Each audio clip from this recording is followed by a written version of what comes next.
இன்றைக்கி நம்ம வீடியோவில் பார்க்க போகிறது வந்து எக்கே யூஸ் பண்ணாமல் எப்படி எக்லெஸ் ப்ரௌனி செய்யலாங்கிறது தான் நம்ம பார்க்க போகிறோம். வாங்க வீடியோக்குள்ளாடே போகலாம். இந்த எக்லெஸ் ப்ரௌனி செய்கிறதுக்கு 150 கிராம் டார்க் சாக்லேட் எடுத்துருக்குறோம். இந்த டார்க் சாக்லேட் வந்து 2M பிராண்டை நான் எடுத்துருக்கிறேன். இது கூடவே 100 கிராம் வந்து அன்சால்டட் பட்டர் எடுத்துருக்குறோம். பட்டர் வந்து நான் வந்து மில்க் மிஸ்ட் பிராண்ட் தான் எடுத்துருக்கிறேன். இப்போ இது வந்து நம்ம ஃப்ரீ ஹீட் பண்ணி நல்லா வந்து மெல்ட் பண்ணி வச்சுக்கணும். ஃப்ரீ ஹீட் பண்ணுறதுக்கு வந்து என்னன்னா ஒரு பாத்திரத்தில் நல்லா சுடுதண்ணி வச்சுட்டு அதுக்கு மேலே நம்ம சாக்லேட்டை ஒரு பாத்திரத்தில் வச்சு நம்ம பண்ணுறது தான் ஃப்ரீ ஹீட் பண்ணி வச்சு எடுத்துக்கணும். இதை எடுத்து வச்சுட்டு அதுக்கப்புறம் வந்து என்னென்னா இதுக்கு வந்து எக்குக்கு பதிலாக வந்து நம்ம என்ன சேர்க்க போகிறோம் அப்படின்னா தயிர் தான் வந்து இதை சேர்க்க போகிறோம். இந்த அளவுக்கு கண்ணாடி மாதிரி இருக்கும். நம்ம அந்த சாக்லேட்டும் பட்டரும் வந்து மெல்ட் பண்ணி எடுக்கும்போது இது வந்து ஒரு பக்கத்தில் வச்சுக்கிட்டு இப்போ வந்து 200 கிராம் 1/2 kg ப்ரௌனி செய்ய போகிறோம் அப்படின்னா இது கூடவே வந்து 200 கிராம் வந்து தயிர் நம்ம சேர்த்துக்கணும். கட்டியான தயிர் இருக்கணும், தண்ணி சேர்க்கக்கூடாது. இந்த தயிர் கூடவே 1 ஸ்பூன் வந்து வெண்ணிலா எசன்ஸு சேர்த்துக்கலாம். சேர்த்து நல்லா பீட் பண்ணி வச்சுக்கலாம்.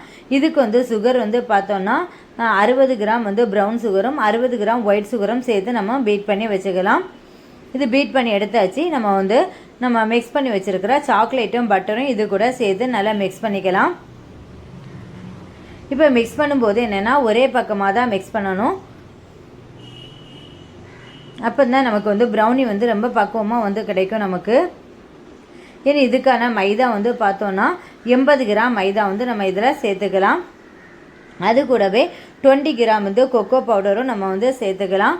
கொக்கோ பவுடர் கூட இப்போ நம்ம அன்சால்டட் பட்டர் எடுத்ததுனால லைட்டாக வந்து ஒரு பிஞ்சு வந்து சால்ட்டும் சேர்த்துக்கலாம். ஒரு பிஞ்சு வந்து பேக்கிங் பவுடரும் வந்து சேர்த்துக்கலாம். சேர்த்து வந்து நல்லா நம்ம மிக்ஸ் பண்ணிக்கணும். இந்த கண்டிஷன்ஸில் வந்து நம்ம வந்து இப்போ வந்து ட்ரேயில் வந்து நம்ம மாற்றிக்கலாம். இப்போ நமக்கு கன்சிஸ்டன்சி இந்த ஸ்டேஜ் தான் இருக்கணும். இது வந்து நம்ம வந்து ட்ரே ஃபுல்லும் நம்ம ஃபில் பண்ணி வச்சுட்டு இது கூடவே வந்து கொஞ்சம் சாக்கோ சிப்ஸு டேஸ்ட்டுக்காக சாக்கோ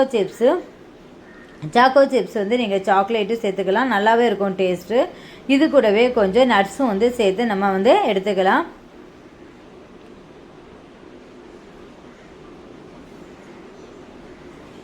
நான் இன்றைக்கி வந்து ப்ரௌனி செய்கிறது வந்து நான் இன்னொரு வீடியோவில் உங்களுக்கு போட்டிருந்தேன். இது வந்து எப்போவுமே நான் வந்து ஸ்டவ்வில் தான் செய்வேன், மைக்ரோ ஓவனில் செய்கிறதில்ல.